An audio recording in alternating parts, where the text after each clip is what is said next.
Audiolibro Al estar con Jesús, escrito por Edward Bourdier, Santo Domingo, República Dominicana, 2016.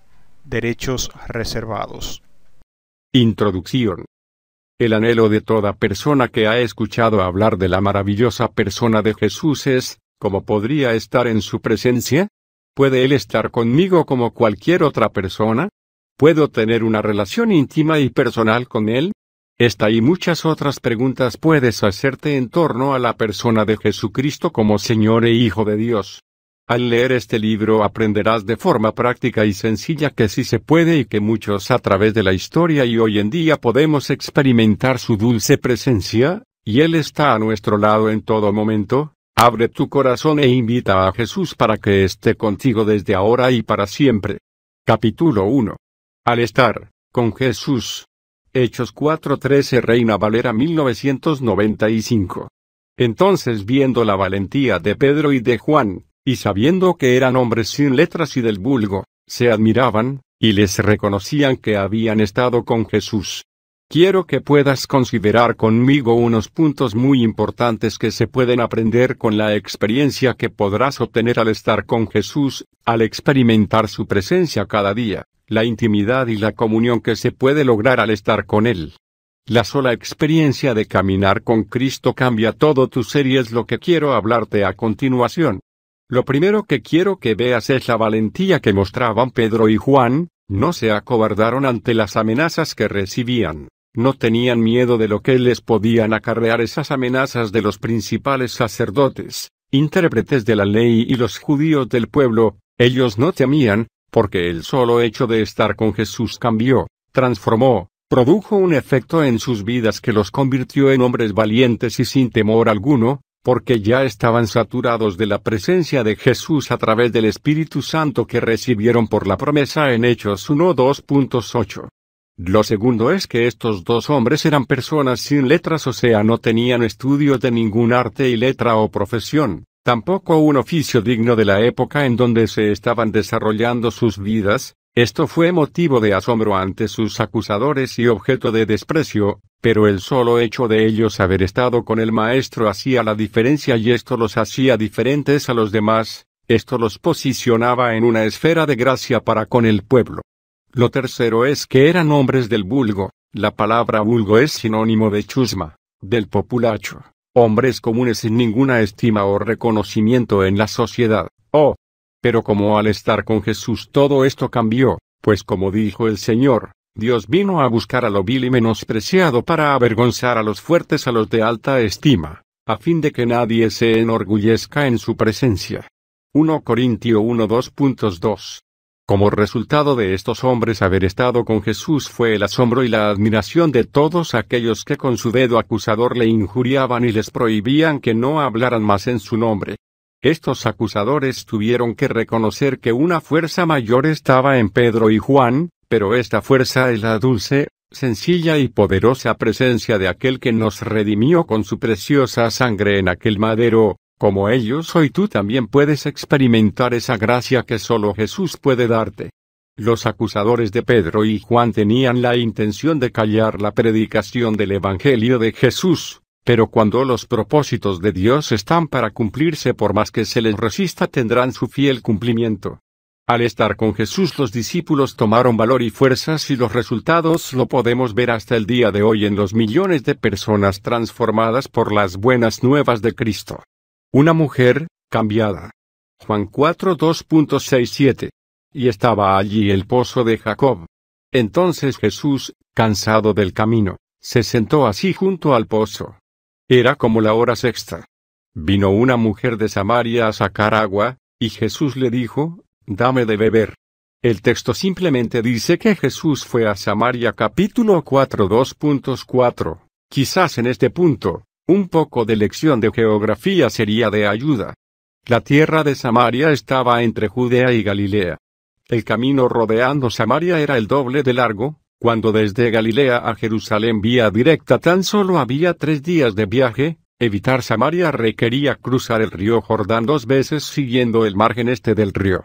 El camino a través de Samaria era más peligroso porque a menudo el apasionamiento samaritano-judío se caldeaba y se hacía peligroso. Este pasaje de la mujer samaritana es sin dudas uno de los relatos mejor conocidos del libro de Juan.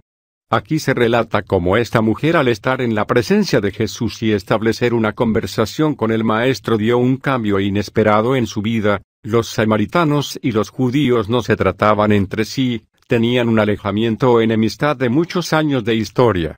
Los samaritanos eran un grupo mixto tanto teológica como étnicamente. Ellos creían en un solo Dios.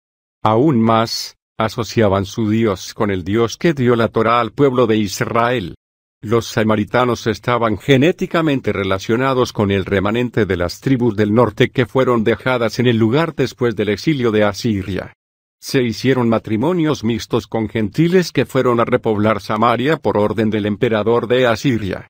Este hecho de despojo y transferencia de su patria tuvo lugar como un atentado estratégico para destruir la identidad de los habitantes y prevenir alguna potencial revuelta en el futuro. Y también los judíos consideraban a los samaritanos como gentiles pecadores e inmundos. Esta era otra razón por la que no compartían estos dos pueblos. Pero Jesús, cuando llega, hace la diferencia. Nota: historia tomado del comentario Historias Judías, Jesús con acento grave SB, la necesidad del alma. Algo que hay que resaltar en este encuentro de Jesús con esta mujer, es el hecho de que por la tradición judía era una ofensa, un irrespeto, una falta de ética muy grave el que una mujer hablara en público con un maestro. Es por eso que los judíos acusaban a Cristo, porque éste rompía con todas las reglas de las tradiciones del pueblo. Tradicionalmente es asumido que la samaritana era una mujer de mala reputación. La referencia a la hora sexta, sobre las 12 p.m., ha sido interpretada como si ella evitase sacar agua evitando la multitud de mujeres del pueblo. Bíblicamente, la hora sexta se supone que era la peor hora del día para salir de casa y aventurarse al sofocante calor. Si alguien se atreviese a sacar agua en esa hora, seguramente llegaríamos a la conclusión de que intentaba evitar a la gente, se argumenta. Pero Jesús vio en esta mujer una necesidad que debía ser suplida. Comienza un diálogo, y lo primero que Jesús ve en ella es una necesidad de aceptación, una necesidad de ser quizás amada, porque le dice: dile a tu marido que venga acá contigo. Juan 4:17. Ella le responde que no tiene marido. Y Jesús allí revela su corazón y le dice: 5 maridos has tenido y el que ahora tienes no es tu marido. Esto es lo que pasa cuando llega Jesús a tu vida. Conoce tu necesidad, conoce tus pensamientos, conoce tu pasado, tu presente y tu futuro, y Él sabe lo que verdaderamente necesita tu corazón y tu alma, porque al estar con Jesús todo cambia. Cuando el corazón de esta mujer es expuesto para el Maestro, ella dice: me parece que tú eres profeta. Inmediatamente se dio cuenta que este no era un hombre común, este era un hombre diferente a los demás, y es allí donde Jesús le ofrece el gran bálsamo que su alma en realidad necesitaba, y es el agua de vida que solo Cristo puede dar, que no es un agua común, sino que es la única que puede saciar la sed del alma sedienta del ser humano, porque esta sed ni el dinero, ni la fama, ni la belleza, ni nada material en este mundo puede saciar. Solo el agua que Cristo da por su gracia, amor, bondad y su muerte en el madero pueden proveer esta fuente de agua que no se seca jamás. Capítulo 2. Convierte la tristeza en alegría. Lucas 7 2.12-13. Cuando llegó cerca de la puerta de la ciudad, he aquí que llevaban a enterrar a un difunto, hijo único de su madre, la cual era viuda. Y había con ella mucha gente de la ciudad. Y cuando el Señor la vio, se compadeció de ella y le dijo: no llores. Quiero que consideres este panorama, el cual encierra un gran ambiente de tristeza, llantos y lágrimas por parte de una madre viuda, que solo había tenido un hijo y lo llevaba a enterrar. Y si te pones en el lugar de esta mujer y analizas unos puntos que la Biblia no detalla, y es que había perdido a su esposo, pues era viuda, estaba prácticamente sola y no tenía quizás el apoyo emocional, ni económico, pues las viudas de esa época y cultura no dependían de mucha ayuda.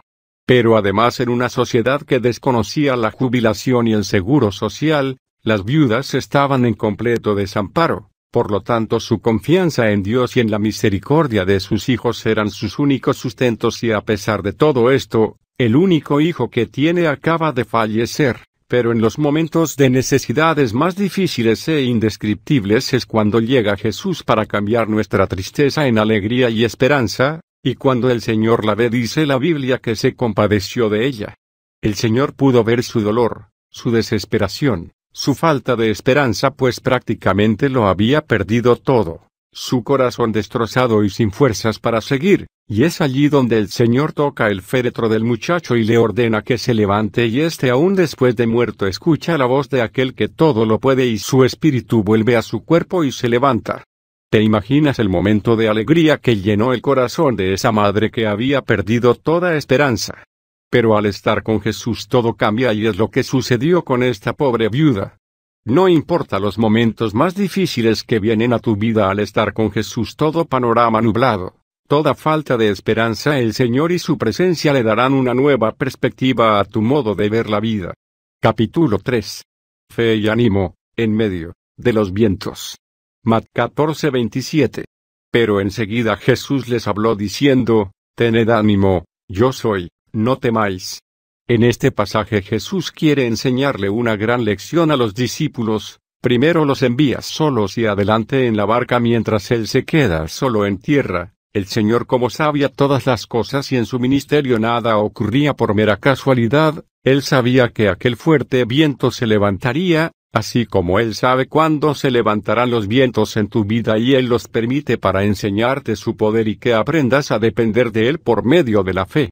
Quiero que puedas ver que al momento de la barca llegar a alta mar sucedió algo extraordinario, y es que las olas se tornaron turbulentas porque el viento le era contrario y los discípulos ya estaban inquietos por esta situación, pero sucedió que en ese momento apareció Jesús andando sobre el mar. Él venía caminando muy tranquilamente sobre las aguas, sabiendo que tiene el control aún de la naturaleza, por eso venía tranquilo, sin apresuramiento, sin afán. Cuando los discípulos lo ven de lejos, y quiero que entiendas y lo guardes en tu corazón, lo primero es que se turban y piensan que es un fantasma, luego dan voces de miedo. La turbación es el estado de ánimo donde la persona no sabe cómo actuar, qué decir, es un momento de confusión total, y luego que se turban entonces entra el miedo, que es una emoción de ansiedad difícil de controlar, causada por algo que puede causar algún daño físico, emocional o patrimonial. Tanto el objeto que causa el miedo como la posibilidad de causar daño pueden ser reales o imaginarios. Luego que el Señor ve este panorama de confusión entre los discípulos, les habla y les da dos palabras que vienen a cambiar todo tipo de dudas. Les dice: tened ánimo, pues por la turbación y el miedo, ya había entrado el desánimo a sus vidas. No permitas que entre el desánimo a tu vida, siempre mira a Jesús. El Señor les dice: yo soy. No se desanimen, y luego, no teman, no dejen que el temor nuble sus pensamientos. La palabra de Dios hace alusión a esta palabra decenas de veces en el Antiguo como en el Nuevo Testamento, porque Dios sabe que estas emociones producen en el ser humano la desesperación, la falta de esperanza, de fe, de valor y un sinnúmero de males que inutilizan al hombre. Por eso el Señor te dice: no temas. Él está contigo. Después de estos acontecimientos, el apóstol Pedro le dice a Jesús: si eres tú, manda que yo vaya a ti caminando por las aguas, y el Señor le dice: ven. Pero ya Pedro se había embarazado de la turbación, el miedo, el desánimo y el temor, y esto dio como resultado que apartó los ojos del Señor y comenzó a hundirse. No dejes que los afanes y problemas de esta vida quiten tus ojos de Jesús y comiences a hundirte en la desesperación. Pero al momento el Señor le dice: hombre de poca fe, signo de exclamación, signo de interrogación, ¿por qué dudaste? Y desde que subió a la barca se calmó el viento. Es lo que sucede cuando Jesús viene a tu vida, y al estar con el Señor en su presencia, todos los vientos que se levanten en tu vida no te hundirán. Capítulo 4. Beneficios, al estar con una persona correcta. Son varios los beneficios y el bienestar que hay al estar con una persona adecuada. En días como hoy, donde los corazones de las personas se ha desviado de lo correcto, de las normas sociales, la moral y las buenas costumbres, la amistad sincera y la decencia. Hoy más que nunca se necesita una persona que en verdad esté a nuestro lado en los momentos difíciles, en los altibajos de nuestra vida, que no esté a tu lado por un interés marcado. Es por esto que en este mundo no hay una persona perfecta, aunque esa persona lo intente. Tiene una naturaleza humana y pecadora que tiende a desviarse de lo correcto y de las leyes espirituales de Dios. Solo existe una persona adecuada y es la persona de Jesús. Él no nos exige nada, lo único que pide es que le entreguemos nuestro corazón y que le rindas tu vida, que le hagas Señor y dueño de tu alma. Sin dudas yo como ser humano nada puedo dar ni pagar al mismo Dios. Jesús es la persona perfecta para estar a tu lado, en todo lugar y tiempo. ¿Sabías que hay personas que están a tu lado solo en los momentos que estás en bienestar, en prosperidad, en salud, en los días en que la vida te ha sonreído, pero que cuando llega la ruina, la enfermedad, la catástrofe, la escasez y un sinnúmero de males que le vienen al ser humano en los días de su vida? En esos días más difíciles es cuando te abandonan y es ahí donde en realidad empiezas a conocer quiénes de verdad eran tus amigos. Conozco la historia de una mujer llamada Marilyn Monroe, que al estar en los días más encumbrados y pomposos de su vida, todos querían estar a su lado, todos querían ser sus amigos, todos los hombres querían tenerla, pues estaba en la cúspide y el mejor momento de su vida, pero al llegar la ruina, así también llegó la soledad y esta persona murió sola y sin nadie que aún se preocupara de su velatorio. Existe una persona que está a tu lado no importa tu condición económica, tu condición social, de salud, de ruina, de soledad, de escasez o prosperidad. Esta persona es Jesús y Él promete estar a tu lado todos los días de tu vida, enseñándoles que guarden todas las cosas que os he mandado, y he aquí yo estoy con vosotros todos los días, hasta el fin del mundo.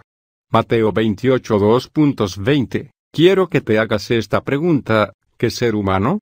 Por más que se esfuerce y trate de ser perfecto, logrará cumplir y no fallar en el intento. Solo Jesús es perfecto y Él promete estar a tu lado todos los días de tu vida. No olvides que dijo, todos los días. Una persona terca, religiosa y obstinada. Saúl, en hebreo, nació en el año 5 en Tarso, en la región de Cilicia, en la costa sur del Asia Menor, la actual Turquía. Saulo fue quizás el perseguidor más encarnizado del cristianismo. Era un hebreo fanático, un líder religioso, descendiente de la tribu de Benjamín. El hecho de haber nacido en Tarso le dio la oportunidad de estar en contacto con una de las culturas más avanzadas de su tiempo. Tarso era una ciudad universitaria que se destacaba por su cultura y su escuela de filosofía. Saulo, así como su progenitor, tenía la ciudadanía romana, un gran privilegio en esos días. Parecía estar muy bien versado en la cultura y el pensamiento helénico. Según la costumbre judía, desde los 5 años debió de aprender a leer en las escrituras hebreas. Tenía un gran dominio de la lengua griega, que era la corriente en Tarso, y al mismo tiempo desplegaba su habilidad dialéctica. Era de una familia adinerada y según la costumbre judía, Saulo aprendió también un oficio, fabricante de tiendas, Hechos 18 2.3. Pero Saulo, en una actitud de celo religioso y farisaico, se había obstinado con eliminar todos aquellos que predicaban en el nombre de Jesús y los encarcelaba y aún los mataba. Pero sucedió algo camino a Damasco que cambió su vida. Hechos 9 2.35.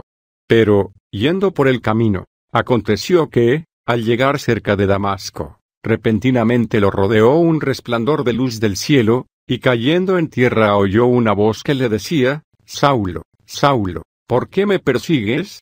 Él dijo, ¿quién eres, Señor? Y le dijo, yo soy Jesús, a quien tú persigues. Dura cosa te es dar coces contra el aguijón.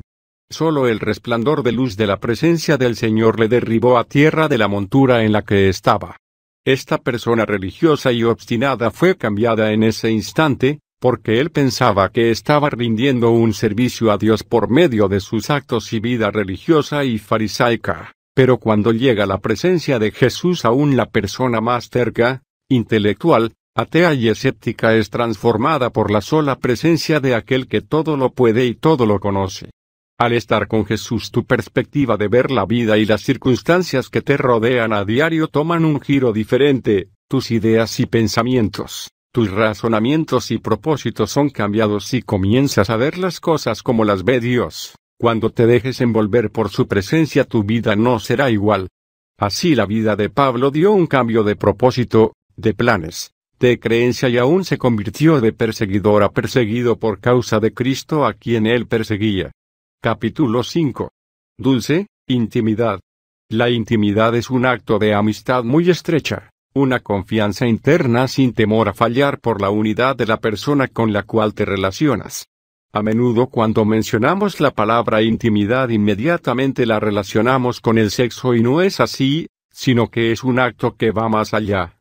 Al estar con Jesús puedes desarrollar una vida de intimidad personal como con una persona normal, pero sé que dirás, esto es una locura, es algo de fanatismo. Quiero que entiendas que si estudias las Escrituras, si lees la Biblia, aquellas personas que estuvieron con el Señor, establecieron una vida de intimidad y de entrega a Jesús inigualable. Pablo dice, con Cristo estoy juntamente crucificado, y ya no vivo yo, mas vive Cristo en mí, y lo que ahora vivo en la carne, lo vivo en la fe del Hijo de Dios, el cual me amó y se entregó a sí mismo por mí.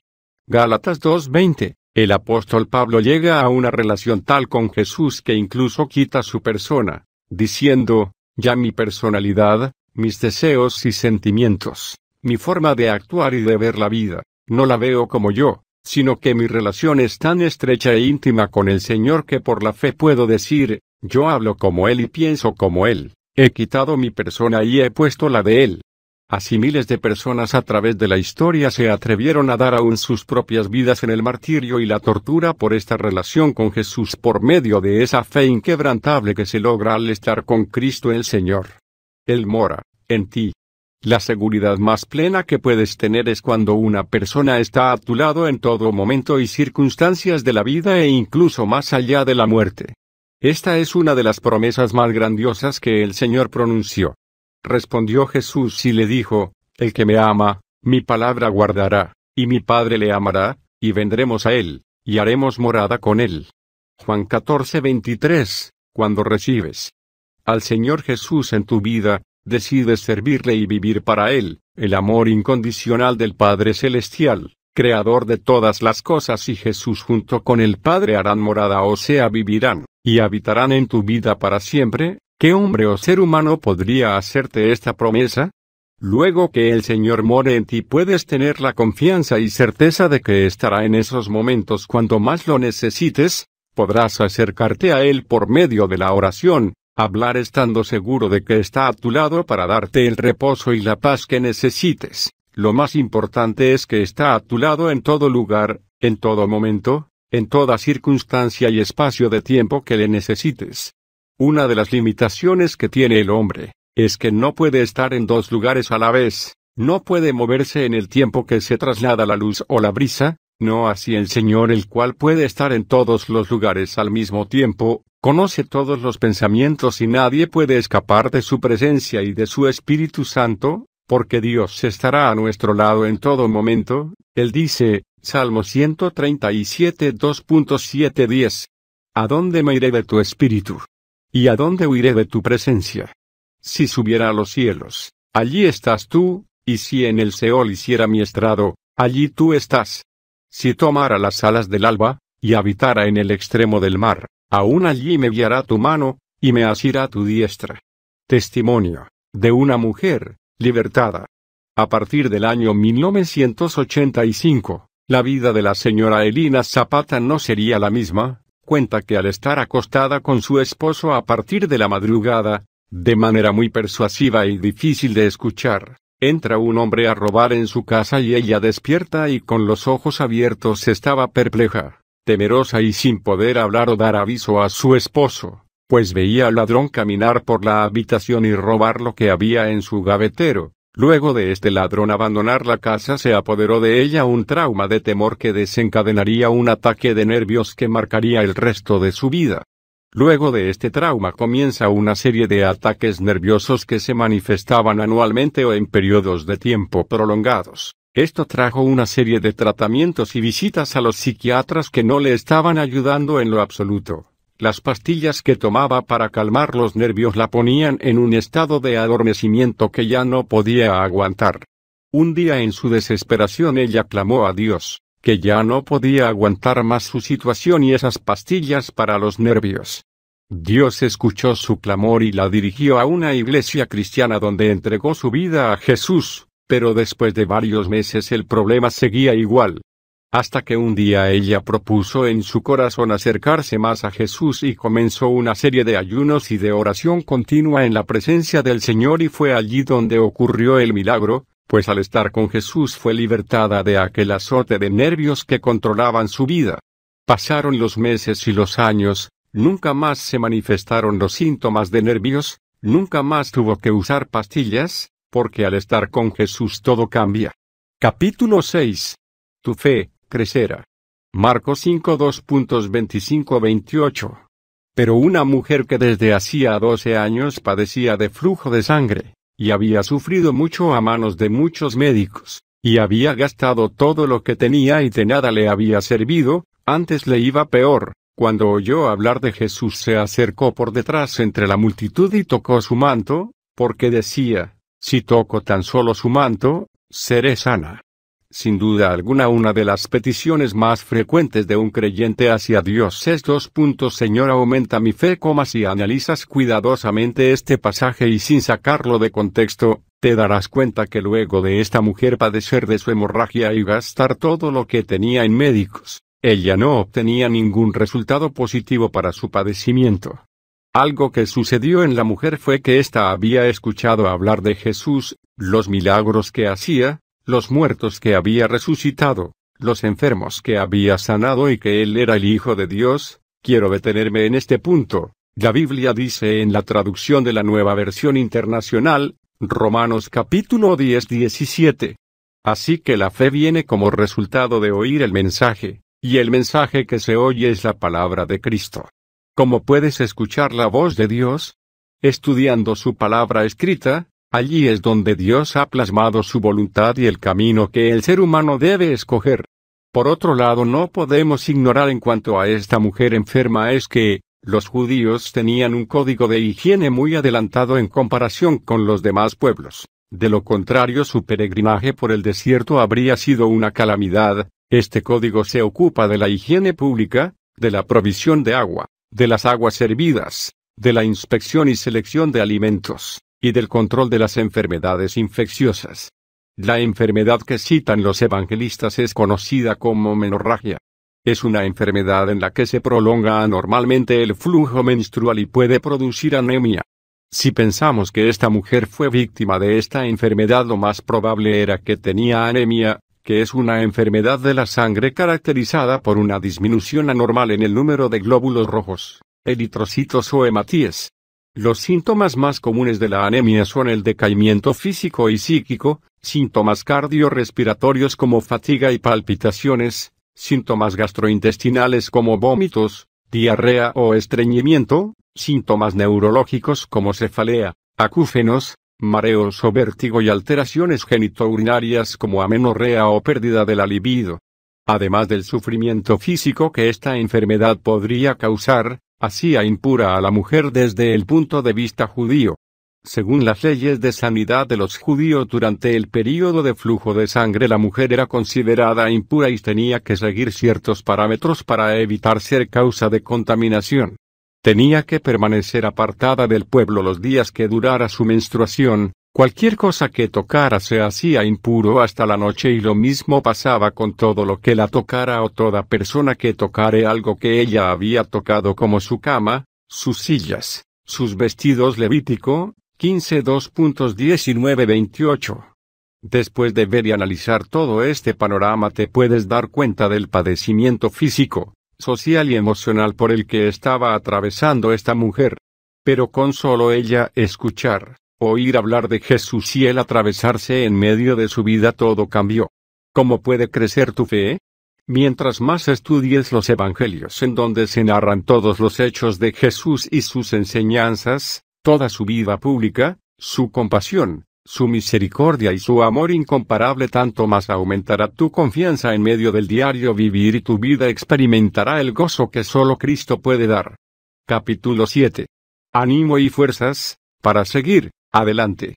Algo que como seres humanos y como personas con sentimientos y emociones experimentamos a diario, es el desánimo, la falta de estímulo y fuerzas para seguir adelante con nuestros planes, ideas y proyectos. Algunas veces nos sentimos solos sin una mano amiga, sin una ayuda o alguien que entienda nuestros sentimientos y forma de sentir o incluso estamos rodeados de muchas personas, pero en nuestro interior estamos solos y vacíos. Este es un hecho que experimenta toda persona en algún momento de su vida.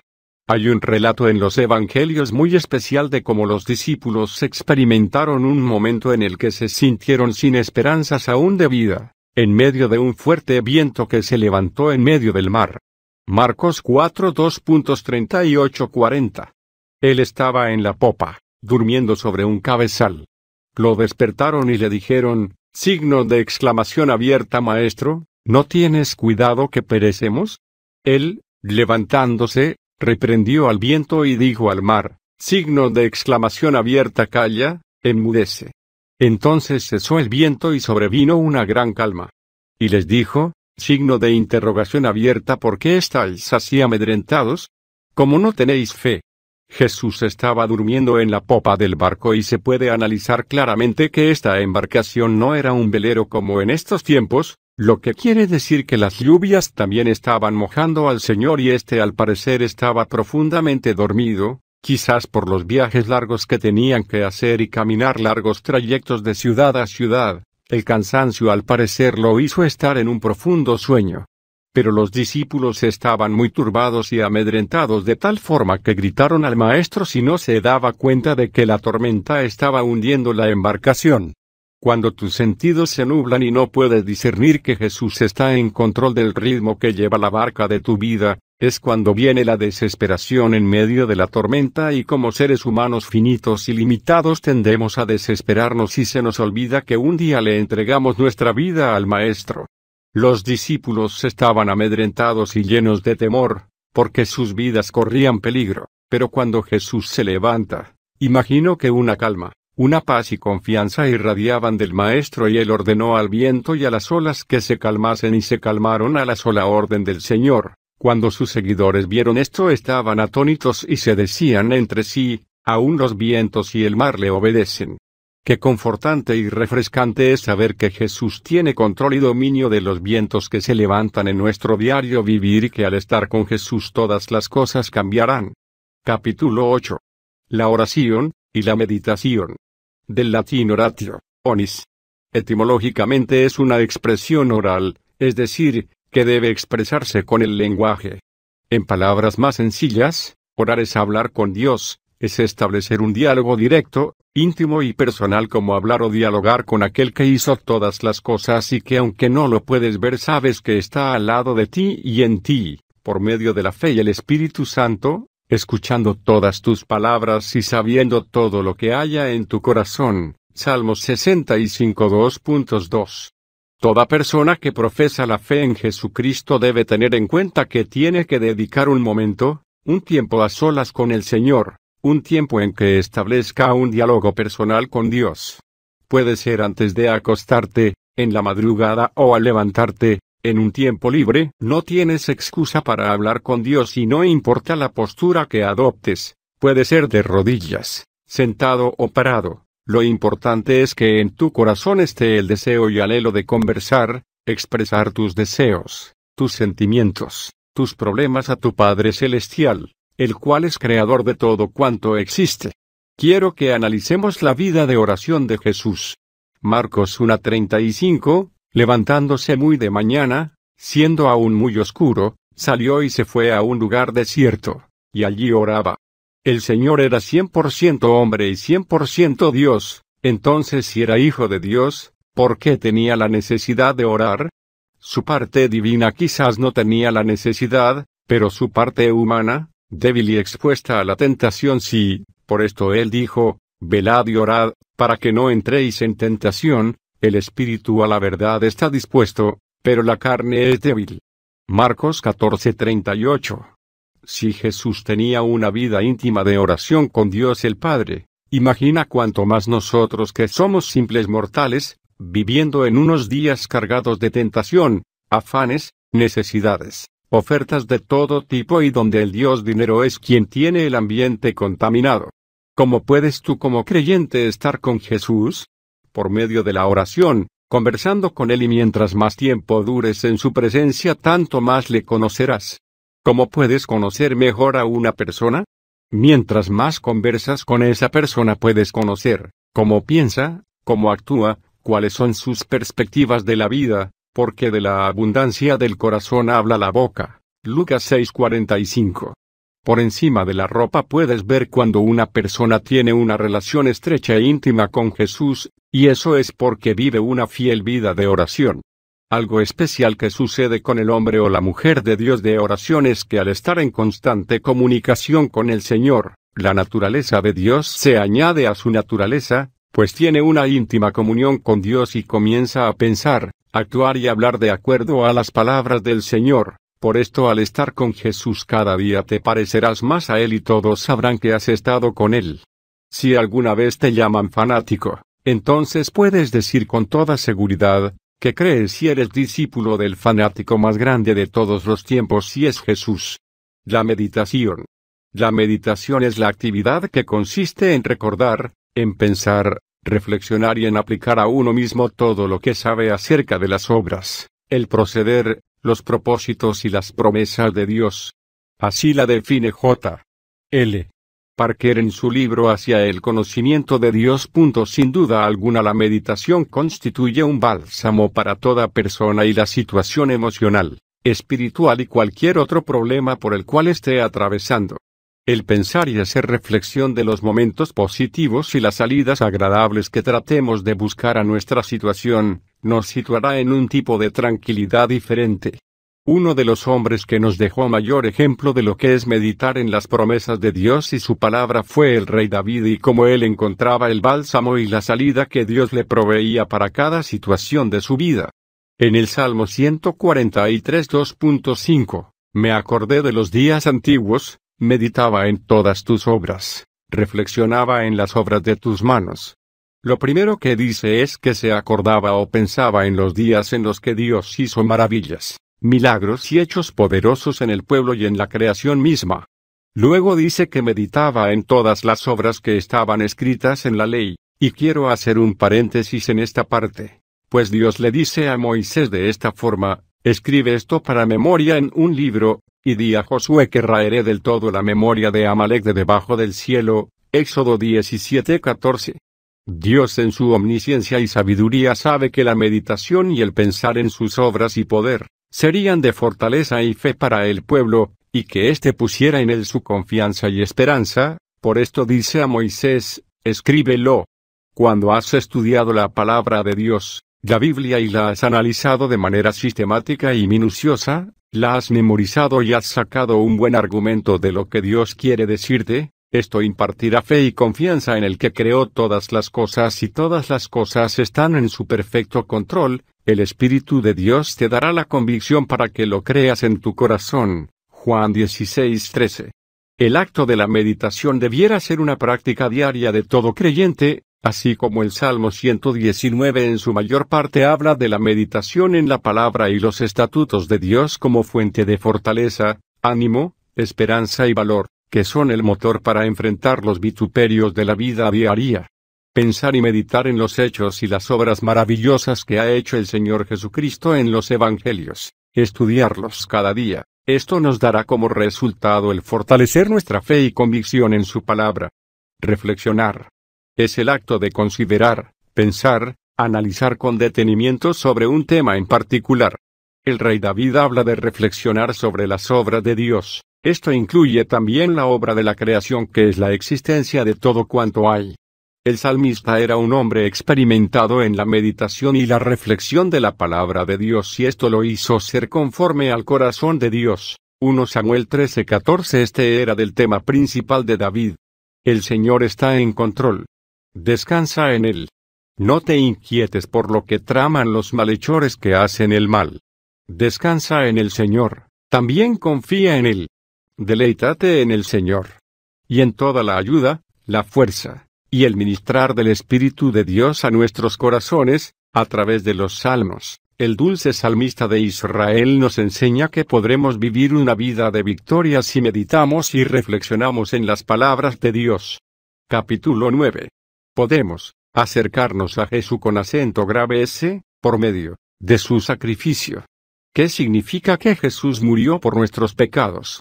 En pocas palabras, sin la muerte de Jesús en la cruz por nuestros pecados, ninguno tendría vida eterna.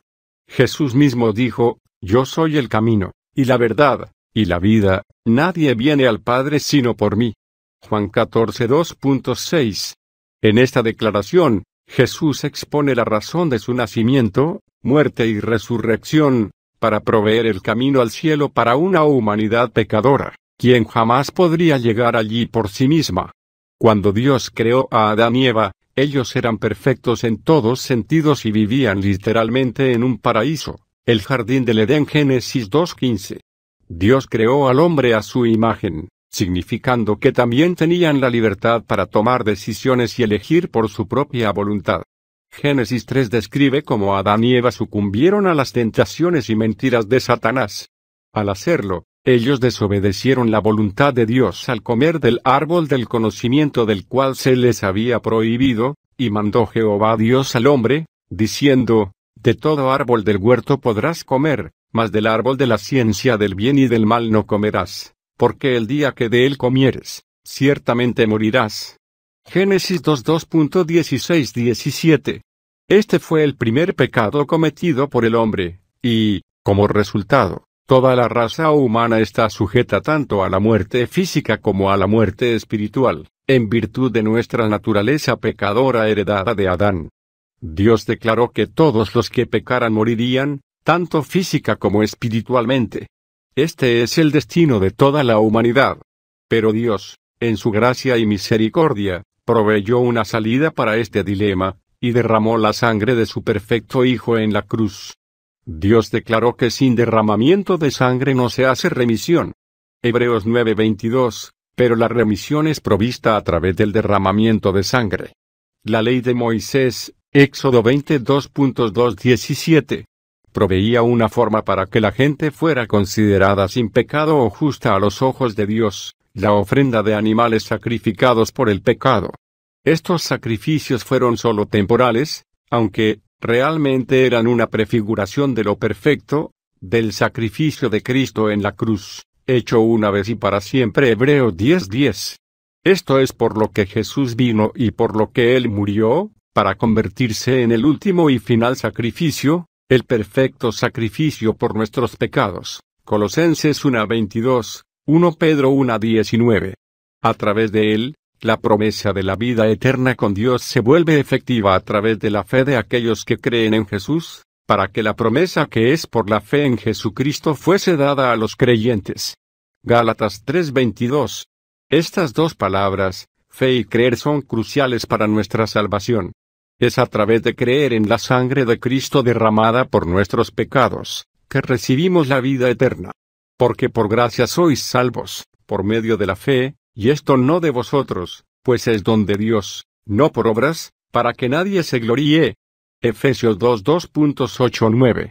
Con este propósito redentor y el sacrificio de Jesús en la cruz, hoy podemos acercarnos confiadamente y estar con el Señor en todo lugar y en todo tiempo. Mi vida al estar con Jesús nunca ha sido la misma, sino que cada día Dios tiene algo nuevo que enseñarme, un propósito por el cual seguir adelante. Cuando la presencia del Señor viene a tu vida jamás serás igual.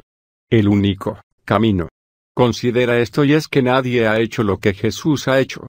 Nadie ha resucitado de entre los muertos, calmado tempestades, resucitar a otros de la muerte y llenar numerosas profecías. Aunque algunos puedan afirmar ser capaces de hacer una o dos de estas cosas, nadie ha hecho todas las cosas que Cristo ha hecho, así como también afirma su divinidad. Debido a que Cristo ha hecho todas esas cosas y debido a que afirma ser Dios en carne, entonces, es lógico y puedes creer lo que ha dicho. Que Él es el único camino. Existen muchos caminos y muchas religiones que nos afirman y tratan de convencernos de que tienen la verdad acerca de Dios, pero solo al estudiar la palabra de Dios, la Biblia, y recibir convicción, arrepentimiento de nuestra vida de pecado y alejada del Creador, solo así podemos creer y confesar por el Espíritu Santo que Jesús es el único camino hacia Dios. Tú como persona tienes que tomar una decisión. La muerte es inevitable, pero podemos decidir entre ir al tormento eterno o a la hermosura eterna de la presencia de Dios. Permíteme ser claro, lo que una persona piense acerca del cielo y el infierno no influirá en Dios en lo más mínimo. Las personas no serán juzgadas por su punto de vista, sino por la verdad de la palabra de Dios. La Biblia declara que hay un solo camino al cielo, la fe en Jesucristo. Su evangelio es un camino recto, del abismo del pecado a la gloria del cielo, con la promesa de una vida abundante desde ahora mismo. Lo que tenemos que hacer es cruzar la puerta y seguir el camino que es Jesús. Capítulo 10. No importa tu condición. Quiero retomar el tema al estar con Jesús, y es que al venir a la presencia del Señor, no importa tu condición social, personal, económica, espiritual, emocional, o la situación por la que estés atravesando, Dios no hace acepción de personas, ni tiene privilegios con nadie, pues delante de Él todos somos iguales. En uno de los recorridos del Señor por la ciudad de Jerusalén se demostró que Jesús vino a dar aliento, salvación y esperanza a todo aquel que viene a su presencia y le busca de corazón. Lucas 7, 2.37-38. Entonces una mujer de la ciudad, que era pecadora, al saber que Jesús estaba a la mesa en casa del fariseo, trajo un frasco de alabastro con perfume, y estando detrás de él a sus pies, llorando, comenzó a regar con lágrimas sus pies, y los secaba con sus cabellos, y besaba sus pies y los ungía con el perfume. Las mujeres no participaban en esta clase de discusiones religiosas, y no las invitaban a esta clase de comidas.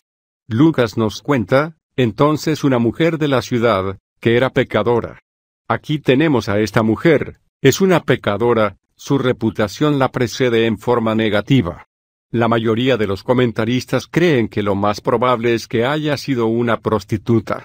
De todas maneras, al igual que muchas de ellas, había estado con muchos hombres.